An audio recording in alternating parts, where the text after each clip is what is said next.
Hello, and you're listening to FPcast, the podcast for fruitless pursuits where we bullshit about the week in pop culture. I'm Luke. And I'm Jacinta. And this week we're talking about... movies, television, collectibles, video games, comics, books, board games, and more. Kurt Russell's moustache. Walton's Goggins. I wasn't thinking. I wasn't prepared. I just threw that out there. It's not like we do this every week. He's got like really googly eyes though, doesn't he? I think he might have some Cookie Monster in his family. I did notice that... He's like 1/16th Cookie Monster. You watch him in the background. He eats cookies a lot. Yeah. And crumbs everywhere. he's not fat because just like Cookie Monster, not a lot of it goes in his mouth. That's Most of it right. just goes down his front. Yeah. So we are of course talking about Hateful Eight. Which we finally got to see because Finally. in Australia they sent the film by boat, apparently. And Yes. it's taken this long for us to get it. Stole a loaf of bread and got sent to Australia by boat, and we finally got to watch it. So, actually, an action-packed show today. For the first time this year, we have news. A lot of things happened. There were trailers, and we're going to review Hateful Eight and Danish Girl. And for those of you who have been sticking around to the end of the show and catching up on our very own personal Star Wars saga, where I've been talking about Rey's origins, and every time I put another piece of the puzzle together, today, let me tell you, I've got this smoking gun as to who Rey's mother is. So look out for that at the end. This is a big one. Oh, and cool. Another show where we get to talk about Rey. You were going to hear about it first. Look, if you've got any stories about Poe, that's fine. But this is the mystery, and I, just like other great detectives, Sherlock Holmes, Batman, am solving it. I'm on this. See, I can tell you a story about Poe's mum, but it's like canon, and I know it. Yeah. Yeah. Well, this one is going to blow your mind. It's going to spin your head around. So stay put for that. Don't oversay it too much. No, it's really good. So, to begin with, news-wise, probably the biggest news pop culture-wise this week was the fact that Episode 8 has been pushed back. We're originally going to get it in May next year. Now we're getting it at Christmas. Yeah. And I think Santa must have been listening, because that's what I want for Christmas every year is new Star Wars. I think that, at this point, it's like, well, what's another 6 months? It doesn't really matter. I'm sure halfway through next year we'll be thinking, fuck, why can't we have Star Wars right now? But yeah, I mean, the pushing back doesn't bother me that much. It's nice to have that kind of Christmas traditions. For so many years we had like Lord of the Rings movies and then Hobbit movies at Christmas to be able to, look forward to on Boxing Day. Some of those Hobbit movies were a lump of coal though, weren't they, They Santa? sure were. Holy crap. Yeah, so I like that idea of all the toys are going to come out before Christmas, everyone's going on holidays, we get holidays and Star Wars and all this Christmas and fun stuff all at the same time. It doesn't butt up against any of the other movies. It's not like sort of going, excuse me, Avengers 3, as I just sort of shoved past you through the door or anything like that. It's just pure, unadulterated Star Wars time. It's all that's on because everybody else is going to be running scared. Yeah. Means on the Christmas holidays I'll be able to watch it like a billion times. I think it's great. Plus, we're getting Rogue One at the end of the year anyway at Christmas, so that's going to give that room to breathe and let that be its own film. And not sort of go, yeah, that's coming out, but we're really more excited about... Because, by December, you would have the trailers for something for May. Yeah. So at least it's got room to move. So we're okay with that. Other news. Look, we're going through all the news here today. Doctor Who. You and I, we haven't watched the last season. I watched 1, maybe 2 episodes of Capaldi, and I went, I feel like this is maybe not for me, and I haven't watched any further than that. I do know a lot of people that have, and they do assure me that it is quite good, but, there's so much TV to watch. I'm not going to waste my time on stuff. You're not going to do it. No. I'm going to do it on a British man in a box, flying around doing stuff. Yeah. We knew that Capaldi was getting kind of sick of it and that he was looking at moving on already. And we learnt today, was it, that Moffat is leaving, the showrunner? Yeah. So there's going to be no new Doctor Who this year except for a special.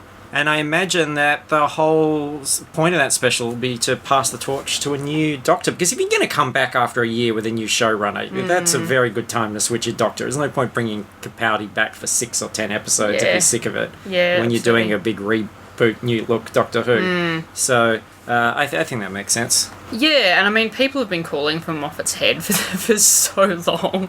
And, you know, he's off Doctor Who now, so he can spend more time making Sherlock the beast that it is. Look, the fans are fucking insane. Because, I mean, look, I'm not invested in Doctor Who, so I don't know, and I'm not after his pubic head. But he's got like pubes all over his head. He does have pubes on his head, yeah. But he has created the things and turned some pretty ordinary looking people into absolute like fangirl icons.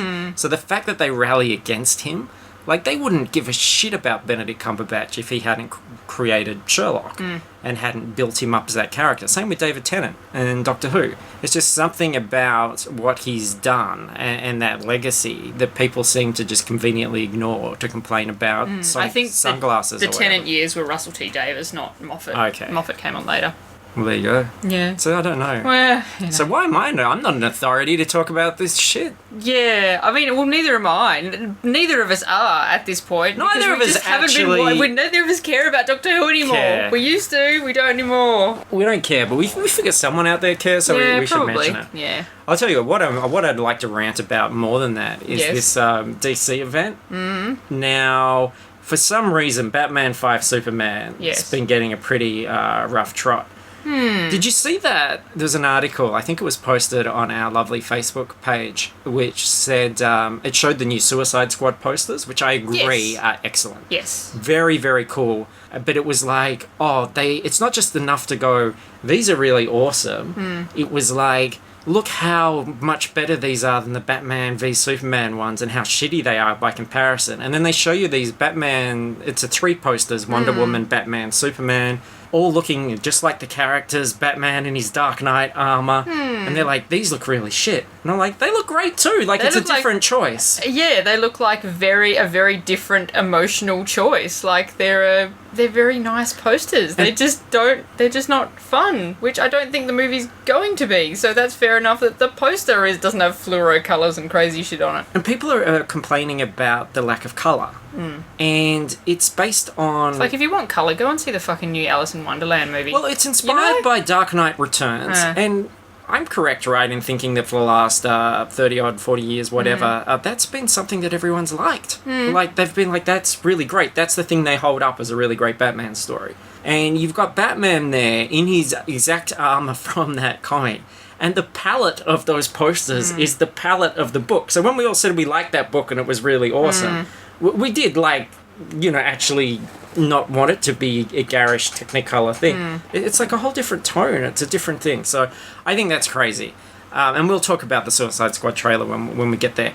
But the DC event had DC comic people, shills, talking to, or DC movie people, talking to Kevin Smith. And showing reveals.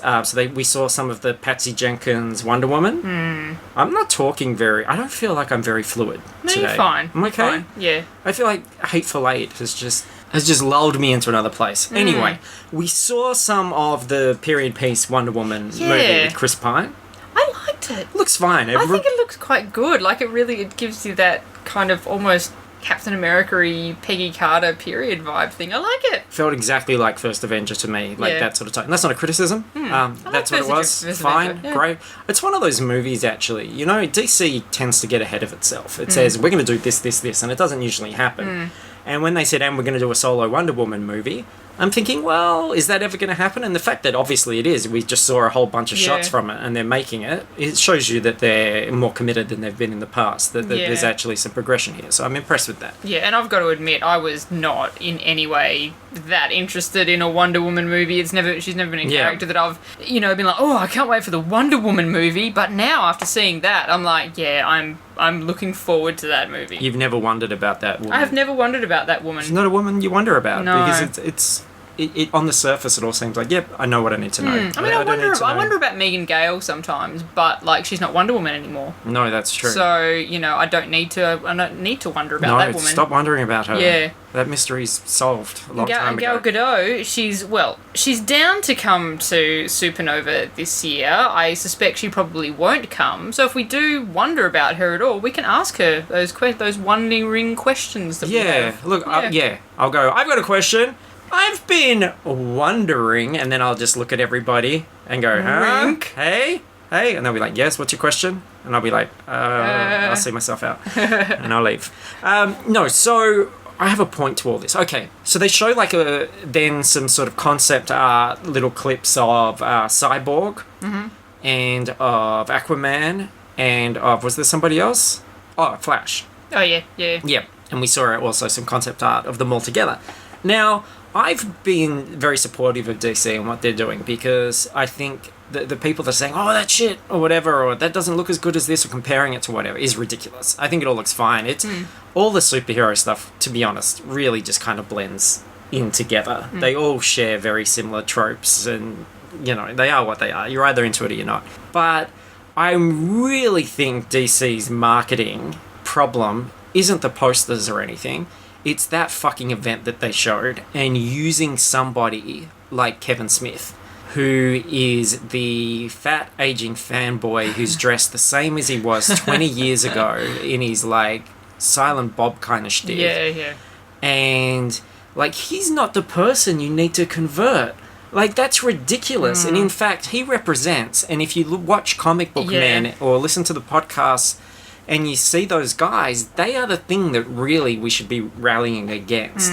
I think the idea is, and Star Wars, yes, there are Star Wars nerds and you're going to find the absolute worst in any fandom. But what I love about Star Wars is how universal it is. People's parents are seeing Star Wars. It's something that's very accessible.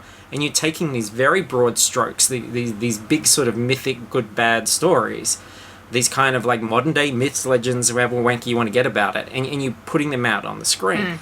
But to make it this, going back to appealing to that wanky, cranky fanboy thing, I think is just fucked. What a mistake. Yeah, I admit when I started watching a few clips from it, I didn't realise that Kevin Smith was involved, and I was like, do I want to keep watching this? Really? The other thing, Kevin Smith, and if you haven't seen any of his films, then I can tell you this, he's not a performer. So no, that's a very fair call. I mean, he's a performer in terms of a speaker, but he's not an actor. So when they go, next up, we have Cyborg, and he goes are you kidding me? Wow! He gives a shit. By Jiminy! Yeah, it's crazy. No one's excited about Cyborg.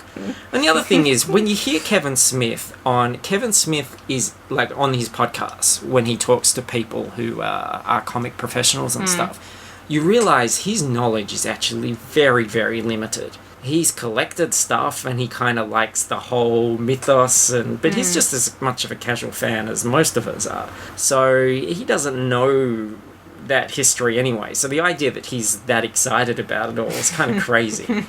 So I thought that was really transparent, and I thought that did them more harm than good. Let the directors and the actors, and which they did have actor interviews and things, but let those guys, put together a package which is the actual filmmakers talking about it all and getting us excited. If you're going to see a featurette about Guardians of the Galaxy, it's going to be James Gunn talking to us about how passionate he is and what we're doing, and Chris Pratt being funny and all that sort of stuff. That's what you want. Don't bring Kevin Smith in. That's preaching to the choir. And a new audience, they don't give a shit about Kevin Smith. No. They don't care at all. No, nobody does. I mean, he's got his fans, and he does stuff that's of value, at times. I'm not saying... He can hit a sweet bong. Yeah. That's his primary skill at this point, I think. Well, that's the other thing. It feels so fake, because if you listen to his podcast, he can't do an hour podcast without smoking all the way through it. You can hear him doing it. You can hear him lighting up and stuff, and he coughs like my grandma all the way through it. And he doesn't leave his house and stuff. So the fact that he's going into corporate mode, and even that DC would want that as their They got to aim higher than that, I think. So Yeah. I don't know who that was for. I think that was really weird. Let's talk about Marvel then. Okay. We said when we heard that Kate Blanchett was cast in Thor 3 that she was going to play Hela, Hela, of Hell. Mm-hmm. And looks like that's going to be the case. Yeah, Remember? good stuff. So I'm just going to say, you might not always agree with our opinions, but I've told you before, our only agenda is truth. Mm-hmm. That's all we're here to do, is to tell the absolute truth. And that's proof, again, that that's what we were doing. Or perhaps we fluked it, but also the truth. No, but it made sense. And if things make sense, then usually that's the way it is. That's my detective instincts kicking in again, that Okay. the most obvious solution is usually well, what it is, right? Okay. 99% of the time. It's like, remember before Avengers, Yes. and put together the No, idea... I don't remember a time before Avengers, but sure, go on. BA. Okay. Yeah. We had said it's Thanos. Thanos is the other villain. Yeah. Pieced it all together, explained why, said these aliens, you look at them with the gold armor and stuff, the Lego sets are purple and gold, it's Thanos. And our dear friends, even in forums and things, and friends on Facebook and stuff, were like, yeah, maybe, it could be this, or it could be this, or what if it was this? And I'm saying, could be, but it's not. It's Thanos. I'm telling you, it's Thanos. Like, everything adds up to it being Thanos. And they're going, yeah, but I think maybe it's this. And I'm like, no, you don't. I just gave... You've got nothing to back up why it's that. I've given you 5 reasons why it's Thanos. And then, end of the film, wait through the credits, who's fucking grinning at me going, yeah, buddy, you got it. You got it. You knew. And I'm like, I just stood up and went, yeah, man! I didn't really. No. I shouldn't even joke about that, because they're the sort of fucking pricks that just drive me insane in theatre, that are like, I knew that was... Shut the fuck up, it's not about you. They're the sort of people that listen to Fat Man versus Batman. True. Oh, look, Batman versus Batman, the guests on that are fantastic. Like, it is a really interesting show. I recommend it. But just Kevin Smith just frustrates the shit out of me sometimes. Not all the time. Look, he used to be my... I'm going to throw him a bone here, because we just ranted about Kevin Smith, which isn't on our agenda today. It's a rant. No, it's not on there, ranting not about on the Kevin agenda. Smith. He blew my mind when I saw Clerks. At the age I was, it was just the most inspiring fucking thing. And his dialogue, everything, I just thought it was amazing. And I wanted to be him. I went to film school, everything was just like, holy fuck, yes. Mallrats, people didn't like it. I still enjoyed it. I loved Chasing Amy. I was like, you are growing, you're maturing, this is amazing. And then I thought Dogma was a piece of shit, and then everything since was just fucking awful.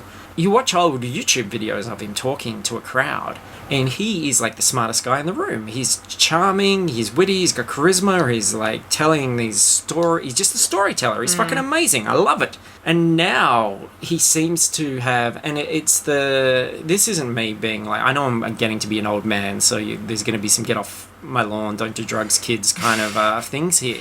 But it is proof that marijuana's turning his brain into a limp sponge. Well, what I don't like about the whole marijuana as a lifestyle comedy out there thing is that, yeah, we all do things that we enjoy. Like, having a wank feels good, but he's not doing it while he's interviewing Neil Adams for, former that's artist. right. You know what I mean? Yeah. Like, I'm not saying, he's a fucking adult. If he wants to smoke pot or whatever, do it. But, Don't have that be, like, such a huge part of your personality. yeah, don't make it your persona. It's Yeah. the same with, like, fucking Doug Benson. It's like Garfield and lasagna suddenly. And the thing I hate about it more than anything is that when that's your persona, the joke is that you're the dumb guy that doesn't get it. You're the guy that goes, I don't know what's going on, I'm so high right now. Or, oh, don't ask me, I'm high. Or don't look at me. Or, oh, fuck, and it's like... No, we shouldn't strive to be dumb. No, God, no. Like, let's be smart. And I hate that, especially with American culture, and this is something that comes up all the time on Book Was Better, it seems to be about pushing that if someone says something smart, it's like, oh, look at this guy. Oh, look at you with your fancy words that have more than 3 letters, And I'm the dumb guy, I don't get it, is the safe place to be. And I think that's fucked, especially from someone that like Smith, who is smart. Like, he's a smart guy. He's a charming guy. I'm saying all this shit. If I met him, I reckon I would be just absolutely fucking charmed by him in a second. And I would be like going, oh, he's a cool guy. Like, what a nice dude. Because that's who he is. Yeah. Comic Book Men is a piece of shit, like, fake reality TV show, horribly scripted and stuff. When he, like, grinning at the beginning and talking to me, I'm like, oh, dude, what a cuddle bear. But, you know, I'm talking more about the principle of the thing as opposed to, you know, beating on this, like, chunky idiot who managed to make good. I'm saying, like, you know, like, yeah, as a man, sure, great. But, like, fucking... Live up to your potential, Kevin Smith. Try harder. Yeah. Because everybody else grew, didn't they? I mean, this all comes back to... I mean, Tarantino was around that time, too. This comes back to all these people. Look at what Tarantino became as a filmmaker. Everyone's got those humble beginnings where they were sort of putting shit together, but they were willing to learn and they were willing to do things. I hear him interview people, and I think... You never learn how to direct. Like, you don't know... And I don't mean people who don't know about direction think that's about where we put the camera, what lens is this, that sort of stuff. I mean how to interact with actors, how to get out a performance, how to empower them to deliver something really great and meaningful. He admits freely on the podcast that he just tells people, say it like this. So that's the worst fucking thing you can do. And then you may as well, like, have a whole bunch of parrots in your film. Make puppet films with puppets and parrots, and it's like Dogma, with Furbies. But instead of angels, it's Furbies and parrots and puppets. Yeah. There we go. I just wasted a lot of time on something that's not on our list. I think that people need to hear that, though, like, right? We got to tell the truth. That's why I think he was a bad choice. Yeah, I feel like maybe you were talking about preaching the converted. I feel like maybe we are preaching the converted by saying that maybe Kevin Smith is not the pinnacle of all clever nerddom. I don't know if we are, because nerds have got that funny thing, and I feel like if we've got the ear of some nerds out there, then we need to tell the truth. We're always going to give our honest opinion, and I think it's just like the Thanos thing. We're not just going to say something like... Because that's what shits me about the internet. It's like, compel me. Give me... Like, if you've got a strong... opinion on something, convince me. Give me a reason to side with you. Yeah. Like, help me understand. Because I love nothing more than that. Like, if someone came back in the forum and said, no, you know what I think you're missing with that.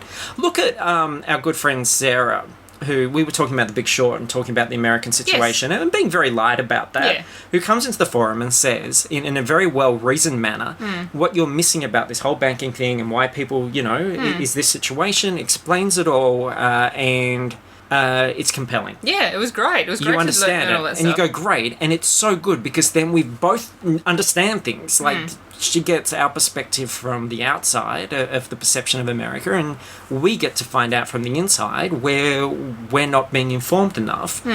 And that's fantastic. I like nothing more than finding those things out, but compel me. It's like this. Look, we're going on tangents here, but this is talking... I know, like, next we're going to be talking about McG and fucking He-Man, so this is going to be better for our listeners. One of the most inspiring things I've heard was and I've told someone this story recently, so I feel like I'm repeating myself. But it was a video game company on a podcast, and they were talking about how they have roles, they have titles, but you're not allowed to let your position overrule. Like, you can't say, we're going to do my idea because I'm the boss. Yeah, okay. And, I'm going to veto that idea even though you all love it because I'm the boss. Ideas have to stand up on their own merit. So the idea was that anyone can pitch an idea, and if people are behind it and excited about it, then it goes through. But he said he had some ideas that he 100% believed in. He really wanted to get his opinion across, and he wanted everybody to believe him. But they weren't. So he has to go back. The onus isn't on them. The onus is on him to go away and go, how can I articulate this in a better way? What do I feel? What is it about what I'm thinking that they're missing? Why don't they agree with me? Why don't they understand that this is a good idea? And he has to go back and present it in such a way. And it's that kind of thing that I'm saying here. It's like, if you just go, oh, Batman v Superman, that looks shit. It's like, yeah, why does it look shit? That's not compelling. Yeah, like, there's no reason there. I'm saying it doesn't look shit. I've given you reasons about the history of what it looks like, why that colour palette's in there, etc., etc. So fucking come back at me, bro, but with something. You know what I mean? Holy crap. I was worked up a sweat. It is quite hot today, again. We've got the air conditioning on, so if you can hear a little buzzing in the background, it's not Luke's dildo collection. It is, in fact, Whoa! the... Where did that come from? We're a dress that one. drawer over there. We're a dress one night, and this is what happens. Tell that story. We'll talk about that when we get to here. Okay. McG. I think we missed one, man. We'll do it. We'll do it. I'm just going to get McG. I'm going to get these Fine. ones out of the way. McG, the greatest director of all time. Hitchcock, Tarantino. Coppola, Yeah. Scorsese, Yeah. McG, Charlie's Angels, Full Throttle, Terminator Salvation, starring our good friend, greatest actor in the world, Sam Worthington. Yeah, I thought he'd done one of the Step Up movies or something, but it turns out the reason I know his name is because he was a producer for a long time on Supernatural. Look, he's a great dude. Anyone called McG, you got to have faith in. I want this segment, this little news segment, is really things that I would call, I'll believe it when I see it. Mm-hmm. They're attaching him to a He-Man movie, Masters of the Universe, something which I realise that kids today have no recollection or idea of, or it's not something that, even though, they've maintained a presence, there's still been toys and there's been cartoons and stuff, it has not hit with the kids. I know the kids that I work with have no idea what He-Man is. There's more of a meme than an actual character now. Yeah, and they think it's all ridiculous. Oh, look, I'm not shitting on the idea of a He-Man movie. I won't shit on the idea of any movie because you can take any idea and in the right hands, people can make it awesome. And when I was a kid, what I liked about He-Man, I hated the cartoon. I thought that was all just ridiculous shit. But the little comics that came with the figures, there was no Prince Adam, there was no transformation. He was just this barbarian living in a world. It felt like Conan for kids. This barbarian living in this harsh, barren world where there were these crazy monsters that were all kind of gods of the air or the sea or whatever. I thought it was cool. So you could do this anyway. Yeah. But the thing is, they've talked about a He-Man movie for fucking many, many, many years. There's been heaps of people attached. It just seems ridiculous. It's like, if you're going to do it, take a shit or get off the pot. Okay. That's a Kevin Smith thing. It's from one of his movies. It's from Clerks. Okay. And also talk of a Labyrinth follow-up movie. Now, the Dark Crystal follow-up floundered for a long time. Genndy Tartakovsky from Samurai Jack and Clone Wars was going to direct it, and that all ended up falling through. So I don't know if this is just let's test the waters now that Bowie's being thought about a lot. The interesting thing about that news to me is that I think it's Nicole Perlman. She's the co-writer of Guardians of the Galaxy, has been tapped to be doing the first draft on this thing. Yeah, okay. And Guardians of the Galaxy is a very fun script, so yeah, I'm interested in that. This is like a Labyrinth sequel, that's the idea? Well, they said a reboot in the article, and then she tweeted that no one is rebooting anything, so that might mean it's a sequel. I can't imagine that anyone else will be the Goblin King. Maybe it'll be about a grown-up Sarah. It might be a different threat. It might be like... I imagine to really pull it away from Bowie, they'll probably do like a female threat, is my guess. Yeah. And a female writer. And it would probably be Lady Gaga, who's just won a Golden Globe. Oh, no. Please no.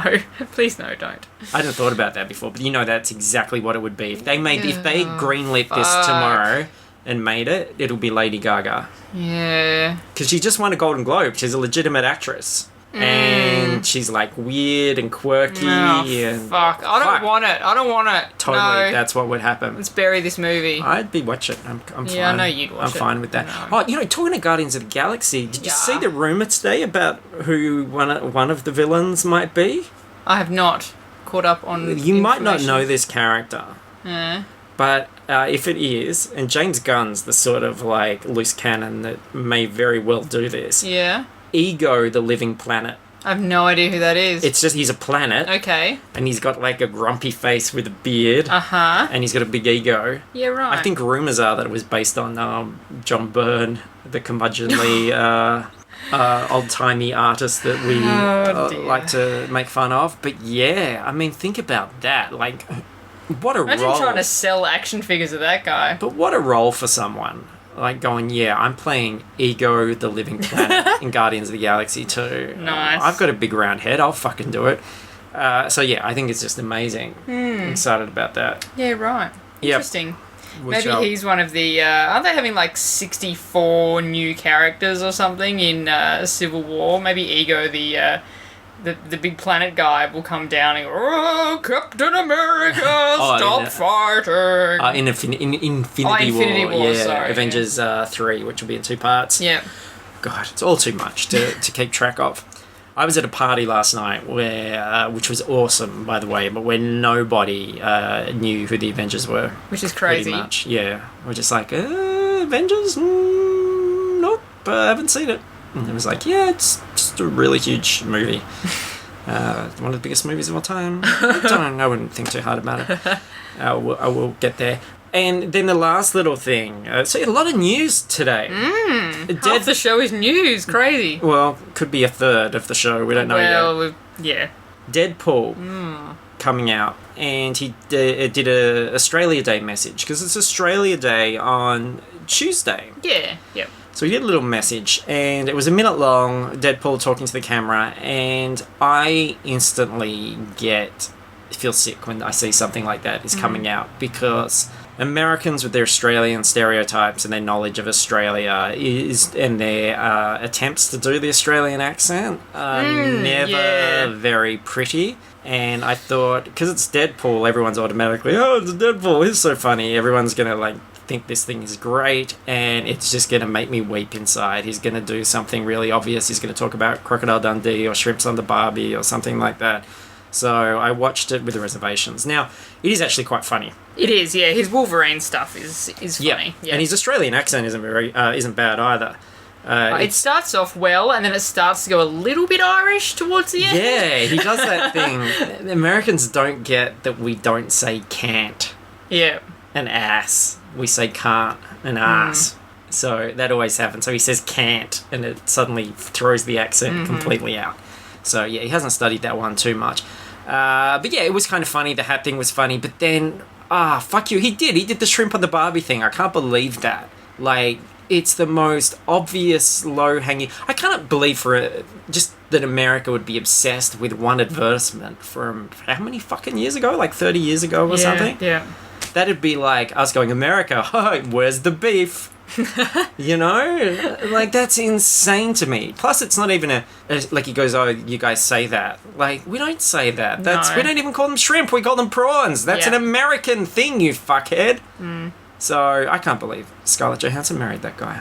I can. He's quite cute, though. What a jerk. Yeah. Yeah, so that was interesting enough. I haven't really been watching any Deadpool trailers or anything because, you know, I'm sold enough that I don't really need to see any more footage. We did see...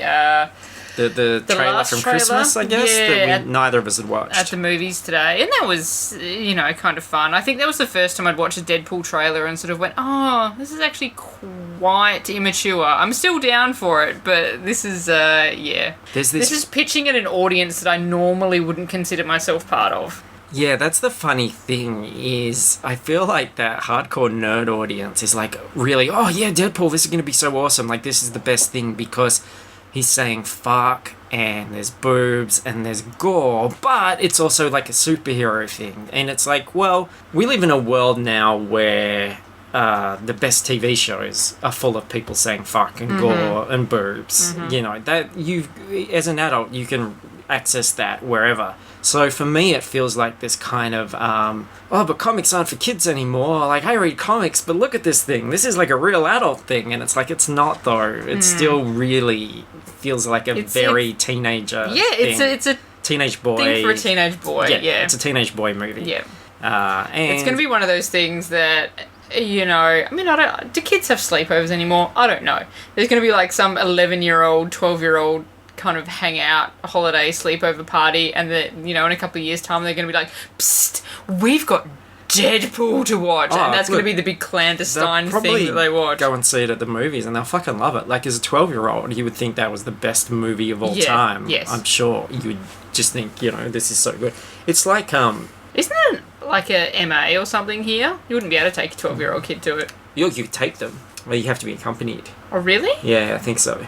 But it's just R, I think, is the only one that's totally restricted. But it's like when I was a kid, I loved Police Academy movies because they had the like swears and there were boobs and stuff, and I was just like, oh, this is so cool, this is so adult, and I'm watching it and I'm getting it and stuff. And then you watch them as an adult and it's like, no, these are like kids movies, and I feel that this is the case here.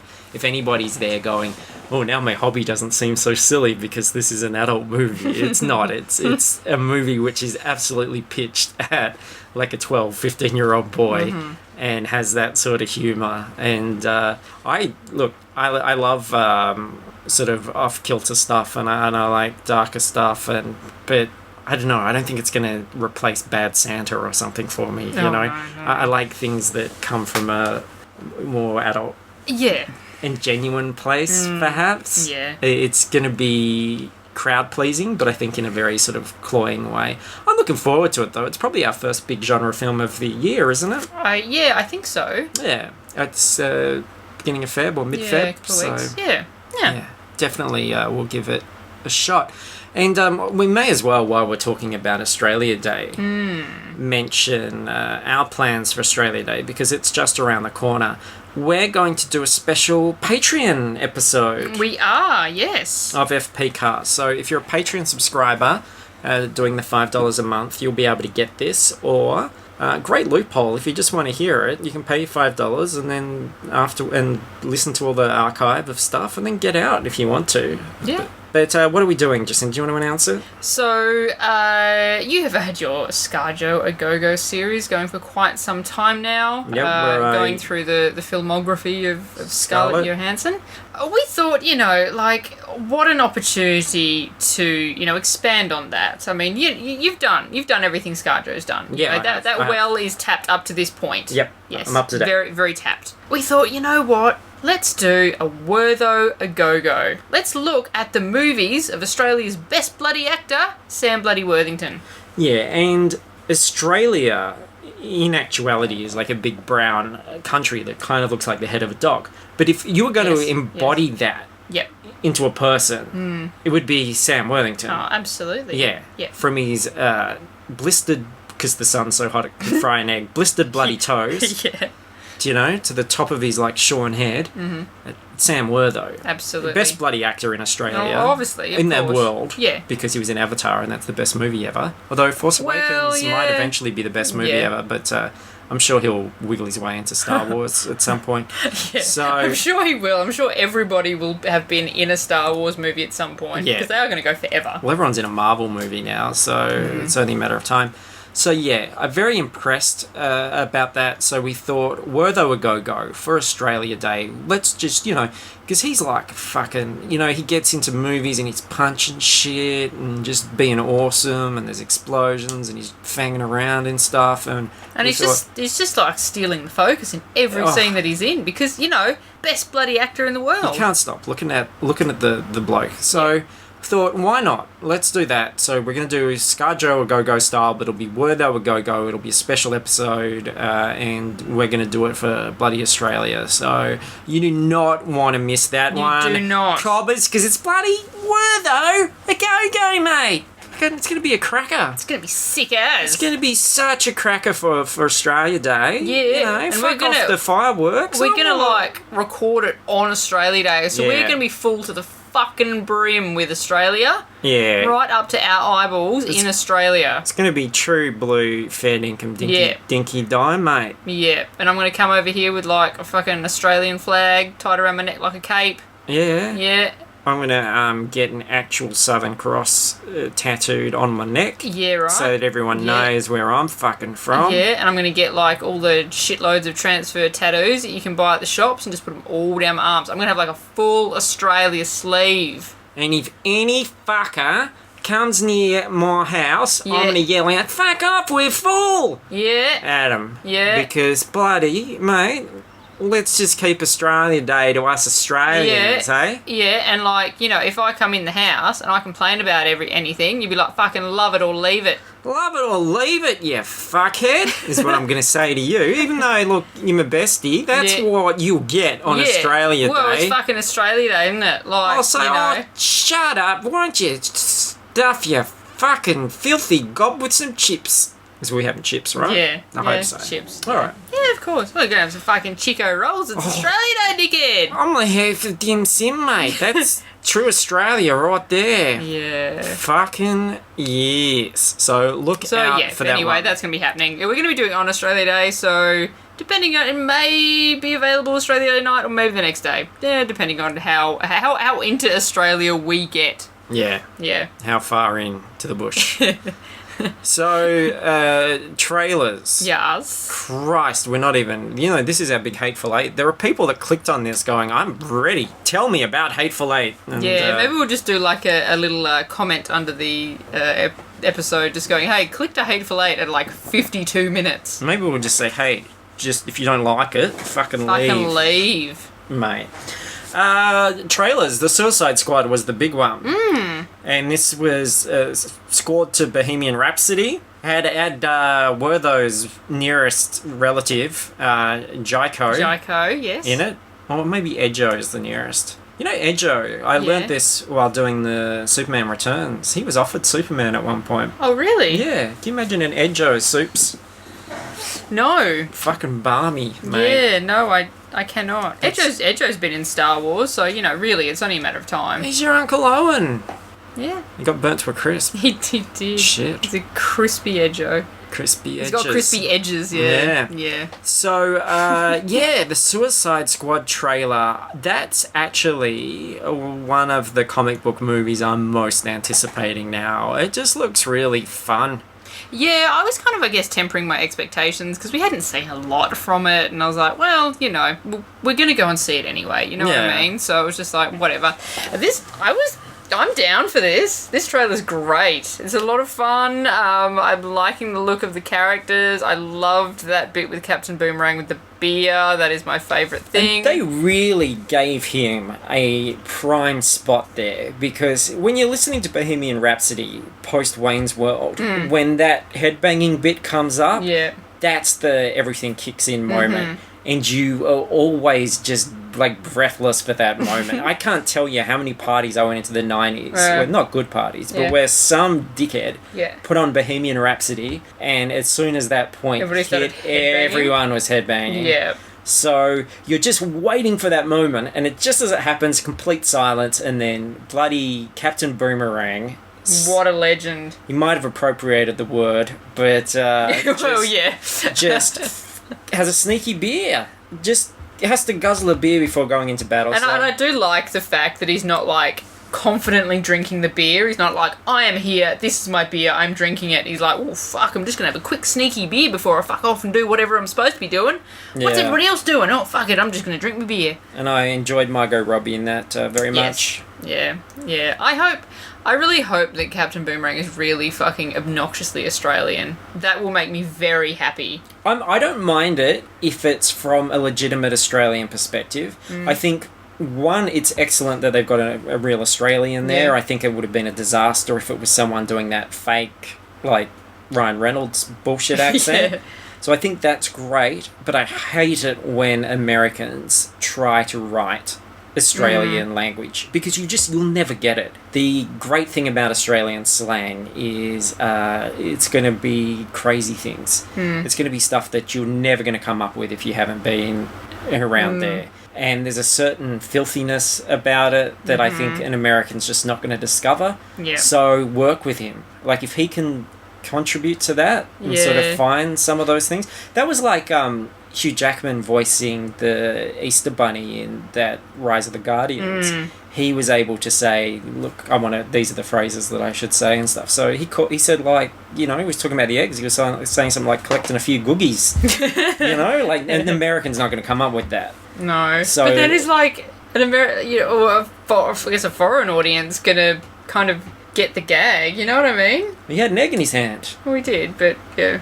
You just got to say it how it is. Just got to go with Just it. got to tell the Okay. truth. That's Yep, all we fine. do. That's all anyone should be aspiring to Maybe do. that's just an Australian thing. When making Australians art. tell the truth. We tell the truth.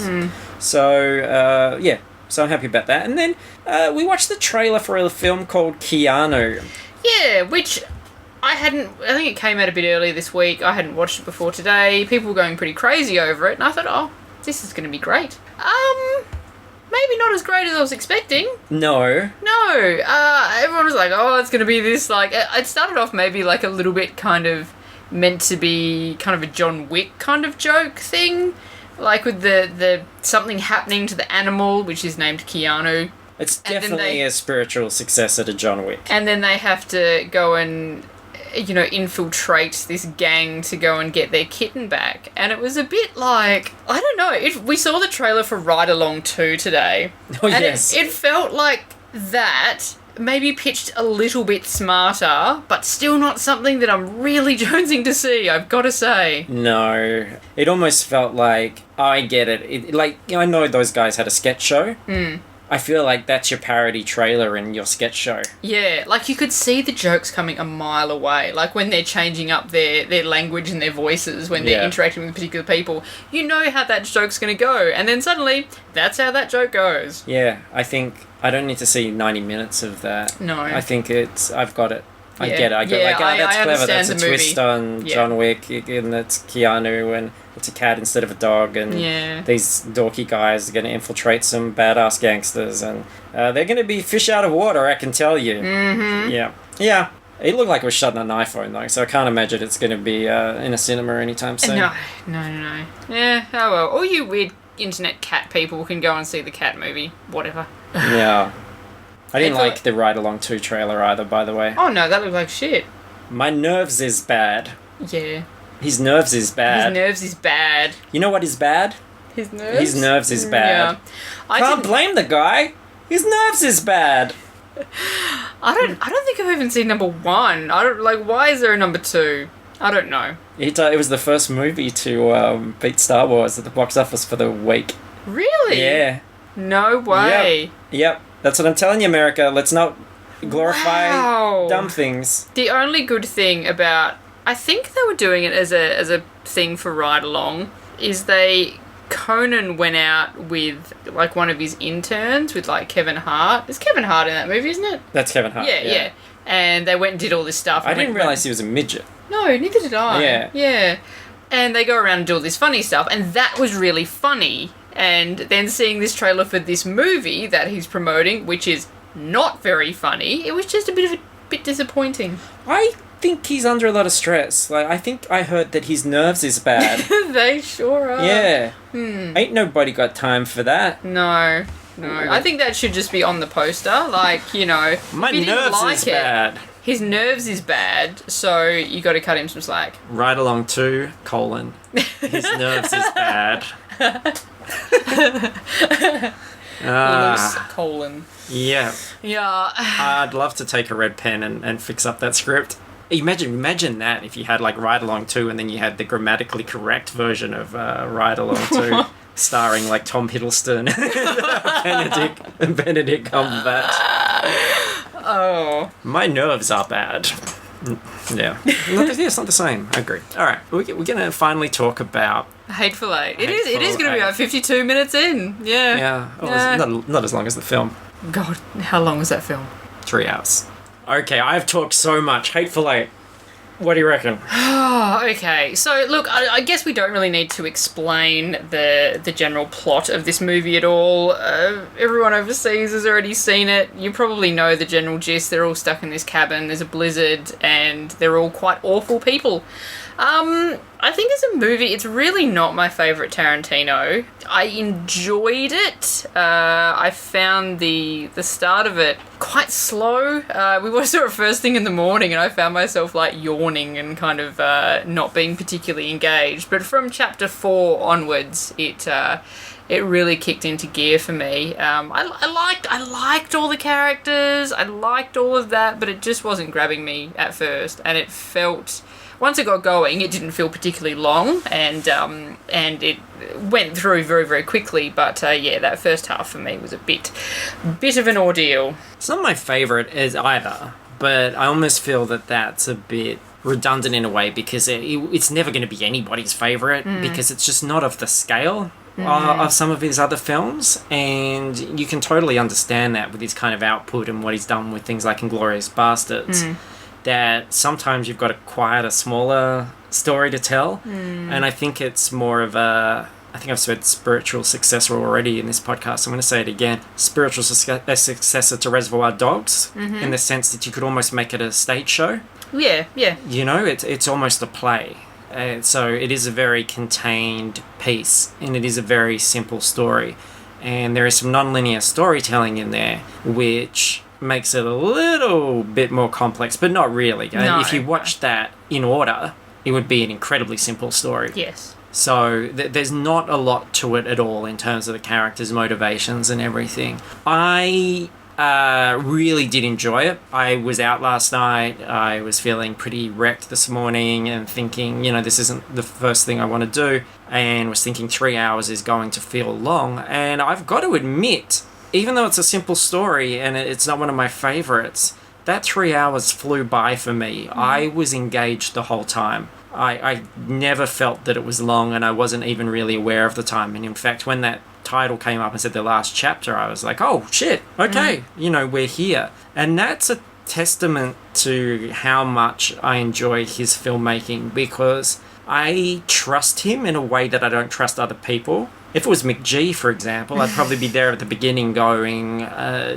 come on, hurry it up. Nothing's happened. What are you doing? What's your point? But I have this completely different mindset with Tarantino movies. I'm willing to just relax into them and let them flow, and I want to learn who everyone is, and I'm just enjoying the dialogue, and I don't have that expectation that we're going to cut scene in every 3 minutes. And there's something almost kind of crude about normal films sometimes when you go back and you think how quickly they exit scenes and enter scenes, and how a scene might be like 3 exchanges and then we're done. What I like about Tarantino movies is I think he earns every moment by giving everybody room to move and breathe and let you know who they are and what it's about. So by the time the action happens, you're invested. It's not like I, Frankenstein, where suddenly, you know, gargoyles and vampires are fighting and people are, and you're like, I don't know who any of you are. I don't know where you come from, what your motivations are, why I should care about anything. He makes you care about the characters and invests you in them. I think the script is a little bit, it's definitely a conceit. Like, there's nothing naturalistic about it. There's no way these 8 people can know each other as much as they do, you know, and I wasn't getting... I liked the first half, but I was aware that it was almost comical how people would go, oh, I know you. Wait a minute, you're Luke Milton from FPcast. And I'd go, yeah, who's asking? And they'd be like, didn't you do a Word of a Go-Go episode? Yeah, and that was the thing as well. Like, some of these people, it was like they hadn't met, okay? Like, it had established that they hadn't actually met before. And they're like, hey, aren't you da-da-da-da-da? My dad's told me all about you. Did your dad specifically describe what this guy's face looked like? How do you know that's that guy? You're Han Solo, the smuggler? Yeah, I guess, you know, I mean, what are you going to do? It's a conceit, but all stories have those conceits. Oh, yeah. I mean, it didn't bother me that much. What bothered me more is, like, there was a scene where they were putting some pegs in the ground out to the toilet, and that scene went on for about 2 minutes. I don't need a 2-minute scene of people putting pegs in the ground. Take me back to the characters. Yeah, I kind of hear you there. I've got to admit, I thought that as well when watching that. Because I thought something was going to happen with those pegs, and that was the whole point of us watching them put the pegs in. Or those 2 characters, or that the fact that... Because that's conventional filmmaking, isn't it? If you set up that, okay, we've got this cord to the outside world, that's going to be important later. Yeah. Wasn't really. No, not at all.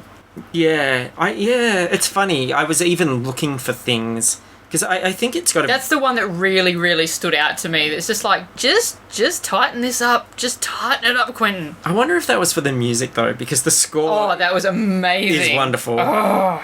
And I've always loved that guy so much that I don't know how to pronounce his name, but I really do love his work, going back to things like Suspiria, and he's someone who, even films of his that I haven't seen, I've listened to albums of. And I don't know, the music in that peg scene was really good. I don't know if that's Tarantino just going, he's given me this piece of music, it's selling the Blizzard, I suppose, and it's selling... But then there's a whole bunch of other scenes that really sell the Blizzard. Like, have them sitting there playing chess or something, like, I don't know, whatever.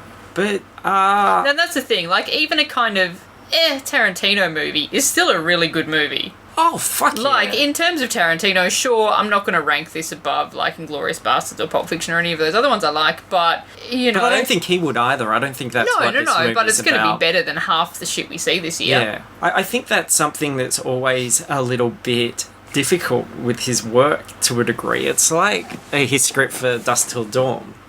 It's such a crazy genre shift when it happens, and and people can be so frustrated about that because you were actually invested in what was actually quite an interesting crime thriller up until that point. But he's seeing it as, this is a fun way for me to do this throwaway vampire film. But the fact is, he's so good with characters and stuff that first half is better than any throwaway vampire movie should be. So then you're kind of angry. You feel like, hang on, you've cheated me out of this film. But wasn't what he was trying to do. Yeah.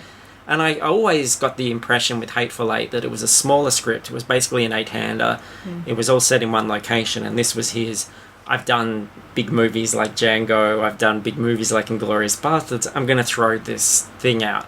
And I don't think a career has to be a line that's going straight up. Oh, no. I mean, it's every time you see a movie of his, and it'll be like the 8th film by Quentin Tarantino, it's crazy to think that he is such a huge part of pop culture, and he's made 8 films. And he's so good, and he just plays by his own rules, and I like that. I like a film that doesn't follow the same formulas as everything else. And he still has those couple of moments in there, those sorts of things where you just go, oh shit. Yeah. What's going to happen now? Or, oh fuck, I didn't expect that. Yeah. The character's great as well. He always gets a solid performance out of everybody he works with. And I think that people don't put enough emphasis on that when they're talking about films that they like or directors that they like. Is that, again, it's not just aesthetic, it's about performance. He gets really great performance out of people. And when was the last time you watched something with Jennifer Jason Leigh or thought about Jennifer Jason Leigh? And she's fantastic. She steals that film for me. Yeah, she does. She's such a great character. And Kurt Russell's fantastic. Yeah, as absolutely. Well. Tim Roth, you just watch it and you go, oh, fuck, I love Tim Roth. Why don't I see more of Tim Roth? You know? Well, I like Tim Roth in Tarantino movies. Yeah, I know, but I just want to see more of him. I just love watching him. Yeah, his character, to be fair, was definitely one of the highlights as well. Yeah, it's one to kind of mull over, I think. I guess with Tarantino movies that have been, over the last 10 years or whatever, you almost feel like if there's not a big, huge, memorable moment or a kind of, Renaissance-y type thing, though I guess he's bringing Kurt Russell back in a way that he hasn't really been back. There's one scene in that movie that I can think, well, maybe that'll be the one that people will kind of bring up and be talking about in 5 years' time, but it didn't kind of have those big moments for me. It's all craft. Yeah. It's not a very ambitious story at all. But then neither is... we kind of forget. I was thinking, it's not a very ambitious story. But then Reservoir Dogs isn't. That's a very simple story, but told very well. Yeah. And Pulp Fiction, when you look at the elements of each of those 3 stories, are very small as well. They all hinge on one kind of event. But it's a very satisfying movie, and the characters are just so great, and that dialogue's so great. Yeah, and there's a lot of iconic stuff in Pulp Fiction that's kind of maintained. But that said, I think Inglourious Basterds is an ambitious movie. Yeah. I think that is an ambitious story. I think that's something that's far more complicated and unexpected as well. Yeah, well, that's half of the reason why it's probably my favourite Tarantino, because I wasn't expecting any of it. Yeah. You know, like, I was watching going, oh, it's a Tarantino, so it's going to be good. And I just finished that movie going, holy fuck. I There was so agree. much in that. Like, from the performances to the characters to the actual story itself to, you know, I guess just that period, which I kind of enjoy anyway. It was just everything. It was everything I ever wanted. Like, Pulp Fiction's a nostalgic favourite, but Inglourious Bastards is just him at his peak. It's just firing on all cylinders the whole time. And and the performances are really strong in Hateful Eight, but there's no sort of Christoph Waltz kind of thing coming out, or even Django. I really love Leo in that. But fuck, I could do a lot worse than spending a day watching a Tarantino movie. Yeah, I thought absolutely, it was cool. absolutely. I mean, yeah, as I said, we are kind of putting it up against his other stuff, and maybe not quite as great, but it's still a Tarantino, so it's better than most shit out there. Yeah, and I've got to say again, like, the fact that 3 hours flew by for me personally, which I think is also part of the cinema experience. Yeah. I think if I'd watched this for the first time on TV or something like that, or at home, like, it maybe wouldn't, you know, you need to actually see it how it's supposed to be seen, and you need to give it that time that you're supposed to see. I just think if I'd been watching it on a TV, I'm scared that... I think I probably would have... I actually, in the cinema, I checked my watch at one point, and it had only been going for an hour, and I went, oh no. So I probably would have let it go about 50 minutes in, but obviously I'm glad I didn't. I had faith in Tarantino that something was going to go insane at some point, and it did. So, great. It was cool. Actually, the more I think back about some of those things, because bear in mind, we really just saw it and then came home and started recording, some of those scenes are crazy. They are. Yes. Yeah. And even when you sort of think, oh, well, you know, they've done this, so, okay, this is not that unexpected, and they'll just fucking come out of left field and just do some crazy shit. Yeah, it's good. That second half is absolutely wonderful. Got a good track record. He really does have a good track record compared to a lot of great directors out there. Yeah. Okay, and we'll just briefly talk about Danish Girl. Sort of changing track a little bit. Kind of losing my energy about it. I think it's a solid film. I think it's an important subject. I think it's a kind of fascinating subject. But it doesn't do enough to ever really engage me or make it anything that I'd want to watch again. Yeah, it's pretty light. Yeah. Like it's a very kind of safe and light movie.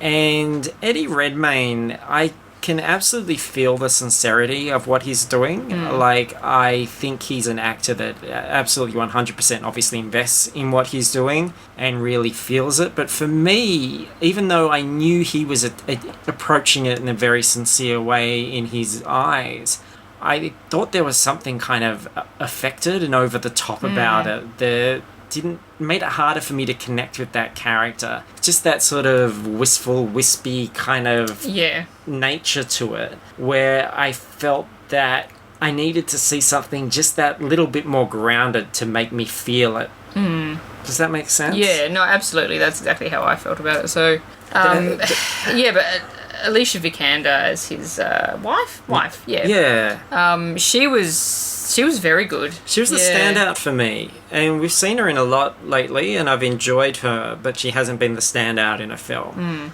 Like, she wasn't ever going to be the standout for me in Ex Machina, because that's not what that character was really there to do. And in this, she was the standout. I actually felt her character was really grounded, and I felt... Because obviously, him as the subject, you're expecting to go in and that's the character you're really going to feel the empathy for. And you do. But I felt just as much empathy for her as being the person that's on the other side of that battle, that really cares about this person but has to change and let go and has this sort of strained experience through it all. And I thought that was just as valuable and valid, and I enjoyed that aspect of it, that we really saw those two sides of the situation. So, and I also empathised because I had my own Danish Girl experience last night. That was an unexpected photo to get on my phone, Luke. Yeah, I thought of you straight away. Courtney and I went to a costume party, a pop culture party, and decided, obviously with Courtney's changes recently, that it was a really good opportunity for him to go as Tony Stark and for me to go as Black Widow. And before you worry, it wasn't bodysuit Black Widow. We went in casual clothes. I was in a beautiful black cocktail dress and stockings, and actually shaved off my beard. That was the like most miserable thing of the whole thing. He's been so miserable today. I really miss my beard. I feel weird. Like I haven't seen my chin for a long time, and I just feel like a really pasty flesh thing. It was strange, and I asked him for concession at the movies today. Shaved my chest as well, and I just think like kudos to all the ladies there that shave all their bits, because that is crazy. It is unpleasant. That seems like such a time-consuming thing. Yes. I was fed up with it, but yeah, it was kind of. I thought I was.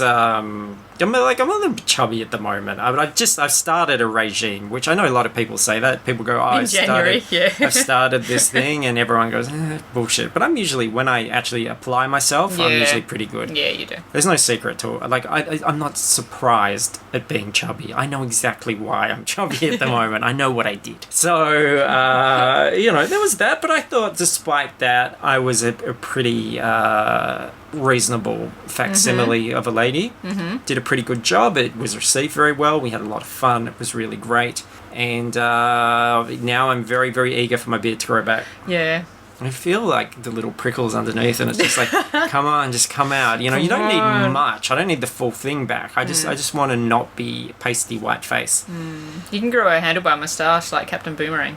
Well, I might get the Kurt Russell. I thought that was fantastic, what he did there. I wonder if work will be cool with that. I'm sure Why not? Why not like a whole Western revival kind of thing, fashion-wise? Like guys with big mutton chops, hanging moustaches, that sort of thing. I think that would be kind of cool. A bit, what was Biff Tannen's Wild West version called? Doesn't really matter. I can't remember. Something or other. Yeah. But yeah, so that was really interesting. I saw how the other side lived. for a couple of hours. For a couple of hours, yeah. I had my first period. Yeah. Did you enjoy stockings as much as Eddie Redmayne did in The Danish Girl? You know what? I thought they were going to be really... Because it was warm last night. Yeah. I thought they were going to be really restrictive. And they were actually... They breathed more than I thought. Yeah. And I didn't wear shoes because I didn't have shoes. Huh. People were like, why aren't you wearing shoes? I'm like, what the fuck was I going to wear? Just going to pop down to spend less shoes and buy a nice pair of pumps. My red cons. But it was a good makeup job. Courtney and Suzanne did the makeup, and they know what they're doing. And I didn't even really... I was just sitting there with my eyes closed while my nails were getting done, and it's like, yeah, it was nice. But yeah, I definitely recommend everybody does it at least once. Mm-hmm. Look, if I could, just beard on and off, maybe I would have a one-woman show somewhere. Maybe. Did you see that picture of... Is it Will Arnett, like the Last Man on Earth guy with the big bushy beard and the hair? He shaved half his head, like half his face. So there was like a line down the middle of his face where he shaved off his hair and shaved off like his facial hair on one side of his face. Looked fucking insane. That's what I regret not doing, and I only thought about it afterwards, is the whole thing. If you have a beard and you're shaving it off, you got to have a bit of fun trying some different things. Like, I should have gone to just the moustache and maybe, like, taken some selfies in aviators or something, done the, like, porn stash cop thing. Yeah. And then, like, part the hair, do a little Hitler. You got to do the Hitler. Mm-hmm. Okay, come on. Maybe don't put that one on the internet, but sure. Isn't there a, like, statute of limitations on Holocaust? No, I don't think there is, man. Okay, that's fair enough. But, I didn't play around with any of those things because it actually took me 3 different tools to do this thing. Like, I had to trim it all. Yes. And then I shaved it, and then I had to use, like, an electric razor to get right in all the nooks and crannies. Bits and pieces. your wrinkly face, get on all the wrinkles. Well, no, this is the thing. Look, I am a 39-year-old man, and I've got no wrinkles here. My face is just this weird baby smooth thing. You do look 12 now without your facial hair. It was terrifying. It was so strange. But there you go. Anyway, enough about me. We're going to talk about Ray. Oh, Ray, great. Let's go from you to Ray. Look, this is just a follow-up to my series of talking about Ray's parentage and putting all the puzzle pieces together from a wide variety of sources. Now, it's been fucking rock solid so far. Absolutely watertight. But there were 2 leaps of faith. So we're going to go into spoiler territory. If you don't want to hear spoilers about The Force Awakens and Rey and everything, then leave now. Thank you so much for listening. Go to fruitlesspursuits.com to find out about all our shows. Book Was Better tomorrow is Paris is the guest, and we're doing Enchanted. Ooh. So that's a bit of fun. Oh, you didn't know that? Yeah. No, I had no idea. I just watched the fucking thing. And so we're doing that. And we've got the Were Though a Go-Go episode for Australia Day on Tuesday. So that's 3 podcasts this coming week. But you'll find out everything we're doing. And there's links to Patreon if you would like to join up to get that Were Though a Go-Go. And also rate and review on iTunes. Please do that. I was listening to a podcast yesterday and they were doing a big, you got to rate and review us, this is how it all works, etc. I love that podcast. I'm a fan of it. I listen to it all the time and I just thought, fuck, I'm not doing that. So I understand it's very easy to feel that. Yeah, like you have to go into iTunes, you have to click on things. Yeah, look, we understand, it's fine. You're like, So it'd be nice if you did it though. You're like, it's enough that I'm listening, right? I'm listening, I'm supporting. We don't know that though. Yeah. So it's good to know that you guys are out there. That's all I'll say about it. It's fine. I'm not trying to fucking rustle your jimmies, put any pressure on you. I'm just saying. Okay, Star Wars spoilers commencing now. So we had that first part of this was when I dissected the flashback. Yes. And we realised that, okay, it's all through Rey's eyes. She's the one, she was in the temple. She was attacked on the temple by one of the Knights of Ren. Kylo saved her because he wants to apprentice her just like Vader did with Luke. And Luke's the father, and Luke took her out of that environment and left her on Jakku in order to keep her safe, just like what was done to him. If you're not convinced by that, listen to the whole thing because I make it very, very convincing. So there was that. There was a leap of faith there with that version of the story because I said she wouldn't be able to remember her childhood. She can't remember that she was on the temple. We know that she remembered the island and stuff like that when Kylo was poking around in her head in the interrogation. But I said, that's your leap of faith. She can't remember, and we don't know if she remembers or not. So that was the leap. That was the problem in my theory. And then the other thing was, of course, we never had any theories about the mother. We knew Luke was the father, but it was like, well, how... Well, I mean, we don't know Luke is the father. Well, we strongly suspect it that sounds Luke is the right. father. Yeah, but it was like, well, we know the story has to be about Skywalker blood. Yeah. So it really has to be Leia's... She has to be Leia's or Luke's. I think there's no other way. I think it's no satisfying... Oh, no, she's actually this Jedi's... Completely daughter that unrelated you never, Jedi, yeah. It's got to be the Skywalker saga. So she's got one of their blood. The story works either way. But this is where it becomes more compelling, that it's Luke's. So, a good friend of the podcast and tomorrow's guest, Paris, for Book Was Better, brought to my attention this book, Rey's Survival Guide, which is really, it's just a little tie-in book. It's aimed pretty young. It's Rey's diary about her time on Jakku. And it's got her notes. It's supposed to be written by her, and it's got sketches, and it fills in some information. Nothing too huge, obviously, but I picked it up because I thought that it was interesting, and something that Paris pointed out. I said at the time that leap of faith is that she, in order for my theory to work, she can't remember her time with Luke. And it begins with pretty much, my name is Rey, I've been here my whole life scratching out a living with the lost and the broken. I don't know how I got here or why. So, There you go. confirms that all fits in with the theory. She doesn't remember. She has no idea. So let's go to this mother thing, and this is interesting. Obviously, the film takes time to show her putting on that X-Wing helmet and wearing it. And she has that nice quiet scene where she's wearing that helmet. Now, the Visual Dictionary and this book both confirm that this helmet belonged to a pilot called Dosmet Rey. This Rey is spelled R-A-E-H. R-A-E-H. That's hard to say. Yeah. R-A-E-H. So Rey. So that suddenly becomes really interesting because we realise that she's probably gotten her name. It's not her birth name. But it's an assumed name from this helmet. And the helmet has... Is it Orek Besh? Is the Star Wars language, the font? Has that on there, and it has been confirmed that it does spell out R-A-E-H on the helmet. So she would be able to read that, obviously. So she's seen this Captain Rey helmet and has called herself Rey. So there's this theory of, okay, so there's some sort of attachment to there. That's where she's got the name. Now, the other thing that this book does, and I believe is the first thing to do it, this Rey Survival Guide, it says specifically that this is a female pilot. Okay. And I think that's kind of interesting. She's from the Tiafon Yellow Aces. And suddenly I'm like, it's hard to picture Luke hooking up with someone. Because I think it's hard to picture this idea of, like, who would it be? What type of woman would it be that Luke would be interested in? And if you focus on his Jedi side, then it almost seems impossible. You start thinking about Obi-Wan and everyone like that, and you think of someone, you know, it's asexual. But he was still, even as a Jedi, he was a fucking great pilot. He was a guy that went adventuring, he was in the X-Wing, he was awesome, he led lots of X-Wing squads and stuff. And then I think, shit, that's how he's met someone. That's something that works for me, is that it was this female pilot. Now, apparently the doll that she made, it also says in this book, she made the doll, and she calls that doll Captain Ray. Okay. And she acts out the adventures of this woman. So there's a connection. I think that's definitely been put in there to a reason. It can't just be a random person, right? Like, there's something there.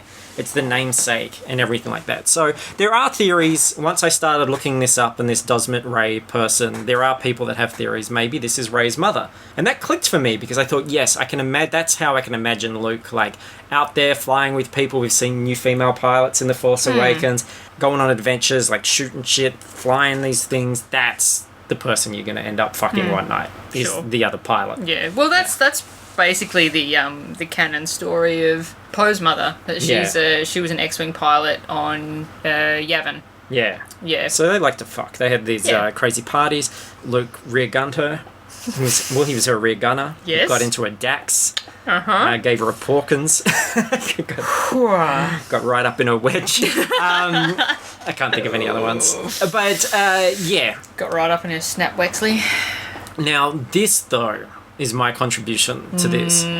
Because there's something about this word Dosmet. It sounds weird, Dosmet Ray. There's just certain times when you hear words, and I find this happens a lot with usernames and things on the internet. There's times where I just read the sort of syllables and you go, I've read all these nonsensical names, now I'm reading this one, and I go, oh no, it's actually a name backwards or something. You know, you just sense when there's something being played around with. And Star Wars names have a history of puns and anagrams and things like that. When you look at, like, Reuse is 3 eyes, or Gascano is gas and go, he's a pod racer. There's those little things in there. Also, J.J. Abrams is through Lost and all those sorts of things, is about puzzles and hiding things in plain sight and letters and numbers and stuff like that. So I thought, let's just do a little anagram thing. Let's have a look. I had no idea. I put it into an anagram search, and then I realized that one of the full words that comes out of this small thing is mother.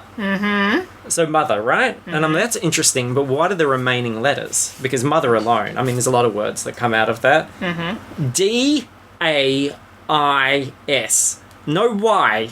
But that is, like, isn't that crazy that it's mother, and then everything left is Daisy, pretty much. It's days. I feel like that's a slightly long bow to draw at this Day's point. mother. Yeah. But then if they're really doing that, why wouldn't they just chuck a Y in there somewhere? Because I reckon that people don't call her Daisy on the set. I reckon they call her Days. Look, John Boyega is a chav. Yes, and he calls her Peanut. He would call her all sorts of things. But then I searched for Days and Daisy Ridley together, for instances, and there are people referring to her as Days. Okay. Online, spelt that exact same way. Yeah, look. I think it's I'm willing to go along with it, but I'm not sold on that one. I think it's interesting. I'm like, it's a hell of a coincidence, isn't it, though, to, like, spot the mother, and then when you look at what's left, go, oh shit, like, it almost spells the actress's name. And is like her nickname. Abrams is a crafty one. He's wily, like a coyote. He's going to paint some tunnels on a rock and lead us all the wrong way. I think so. No, look, I agree that any of these things in isolation are kind of bullshit. But for me, it's more the fact that there's a lot of them that kind of add up to tell the same story. Like, there's a lot of pieces here that fit together in an interesting way. Yeah, I'm just like, it's only a month out from the movie and we're already digging pretty deep. Like, we've got like a long time to wait. Yeah, but you know what I mean? I'm just fun, kind of though. like... That's the fun thing. That's what I love about that, is that Yeah, I just in think- one respect, like, yeah, cool, dig and, like, find all this stuff, but then I kind of, in a way, don't want to think about it that much because I just want the movie to tell me the story that the movie wants to give me, you know? Because, But- like, no, if you but get all my- this stuff in no, your head and then but- you see the movie and then it's, like, none of that, it's like, oh, okay. No, but that'd be fun too. Like, I won't be like, oh shit, you know, I was wrong, what's happening? But and arguing it, I'll be like, great, you know, this is even better, or this is interesting, or whatever. But I think, like, all images, everything tells a story, and for me it's about, like, enjoying, and I do have, like, an analytical thing. I like that. I like to look at images and dissect them and do all that sort of stuff. It's something that I've done through university and everything, and I just think it's interesting. I think that film's telling a story, and when you first watch it, you're not always 100% sure what story it's telling. You know, I think the flashback sequence is a great example of that, because I didn't know what that flashback was saying the first time I watched it. The more I watch it, the more I think I go, oh, like, you know, this is something... Because when I'm watching the first time, I'm like, guys being killed and stuff, and everything's in chaos. And I probably interpreted that guy being killed that first time as, you know, one of the good guys that the bad guys are taking over from. It's only later where I go, no, I think that's a Knight of Ren. And then I look at the book and I go, yeah, like, I'm pretty sure that is a Knight of Ren. You know, so that it all sort of comes through. So I think that when they're making this stuff, they're not just going, oh, and there's a helmet and a dolly. And I think it has meaning to them. I think these are all seeds, because you have to be economic in filmmaking. You have to make sure that if you're going to put a big picture of it on screen, that there's a reason. And I just think it's kind of interesting now to go... Now we're watching it so many times. I mean, look, I do fucking ScarJo A Go-Go where I analyse the Babysitter Diaries. You know, like, you go through and you look for meaning. And it's interpretation. Yeah. We don't know what the fuck's going to happen in this thing. Or also, more to the point, we don't know what threads they're going to mine. You know, I think that's more of the case. Is we find that in superhero movies as well. You go, oh, they're doing this story, so hopefully we'll see this and we'll find out about this and we'll finally learn this. And usually you get the tiniest tidbits, and the real plot is just another MacGuffin chase. You know, and that's probably what it's going to be again. Yeah, my thing, like, if we're going digging, I wanna know what the fuck is up with Captain Zuvio, or whatever his name was. Like, is the assumption that he is the guy that Kylo Ren No, killing? No, because he was like the policeman, whatever, on Jakku. Yeah, no, that's what he was. He was just cut from the film. So the thing was, when I was watching the film the first time, I was looking for Zuvio, who has that unique hat, and that guy that Kylo Ren kills has a big hat, but it's not the same. There's a you can see the design in the Art of book of the 7 Knights of Ren, and one of them's got a kind of, it's more of a rectangular hat. Okay. And that's the guy that gets killed. So Zuvio is completely separate. And so he's just gone. He's a Jakku dude who's been deleted. There's nothing... you know, we thought with being a figure that he was more meaningful, but when you look at these pictures, you know, like Sarko Plank is not meaningful at all. He's in the background of one shot, and he's blurry, but he had an action figure, so... Yeah, they've got action figures and, like, the trading cards in the app and everything. Yeah. Zuvio's in this book. Yeah, they talk about him. And it just says that the closest thing we've got to law and order in Nima is Constable Zuvio. You'll see him under his big Kyuzu helmet with his fellow self-proclaimed guardsmen, which have also been photographed. We've seen stills of them from a deleted scene. Zuvio and his men are decent enough, actually. They step in when the blobfish's thugs get too rowdy. It sounds like they're just there to sort of go... Probably were there to just show that Unkar, like, didn't have as much Doesn't control. run the place, That, you know, that he still had to do things in a sort of shady manner. Yeah, okay. That he couldn't just, you know, that if he put too much pressure on Daisy, someone was going to... Ray, same diff. Someone was going to step in, you know, like that they were being monitored, and I guess they just decided in terms of the overall story that was really unnecessary. Yeah. This is interesting, though. We never had an official name for Baghead Rapist, and she's drawn him in her diary.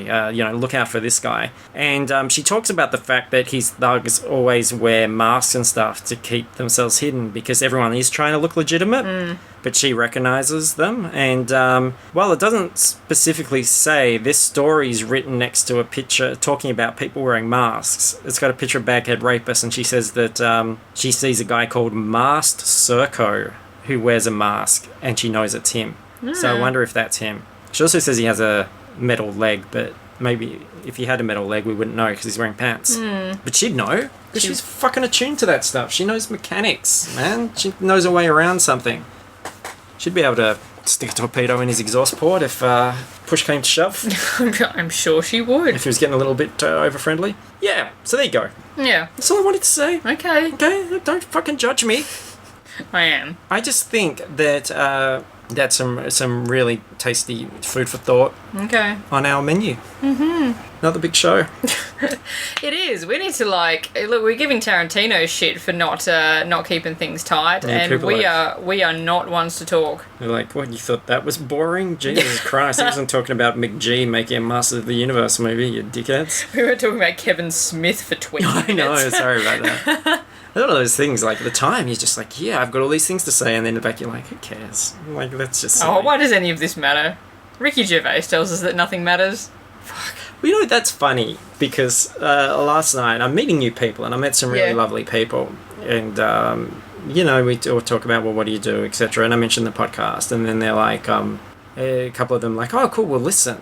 And then, especially when we do this one sometimes, like, you look at the news, we're here to report whatever pop culture news sort of came up. You know, we tend to be things that we're somewhat interested in or have talked about in the past, or are really big things. Yeah. But yeah, I find myself thinking, like, I'm like, those people would listen and just go, what the fuck is this? Like, why do you care about this stuff? Like, why are you talking about this stuff?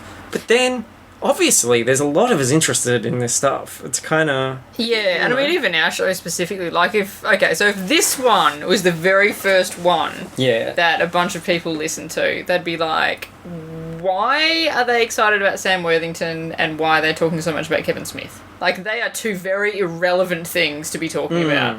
Like, well, Kevin Smith was relevant to the discussion. You wouldn't necessarily get the Sam Wortho joke. No.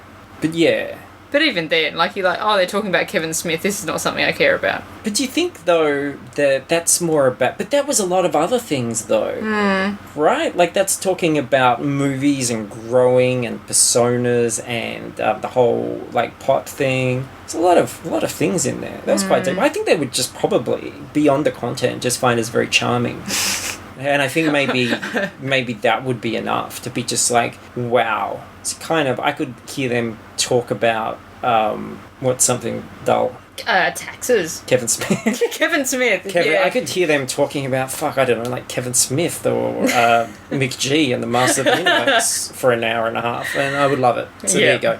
All right, let's free them. Yeah. Goodbye. We'll see you next week for post. Well, look, hopefully we'll still be in one piece after Australia Day because, you know, as Australians we do go hard on Australia Day. Oh, fuck yeah. Yeah. Actually, I think this is the first year in about 10 years that I'm not going to a big boozy party, so, woo, getting old. Well, I'm off. I'm not going to be drinking as much. I'm drinking on very special occasions, and as much as I like Australia Day, that's not special enough. Okay. So I'm not going to be drinking. All right. Because I'm being good. Okay, fine. Might have a sneaky Captain Boomerang beer. Woof. Woof. All right, release these poor people. Okay, goodbye.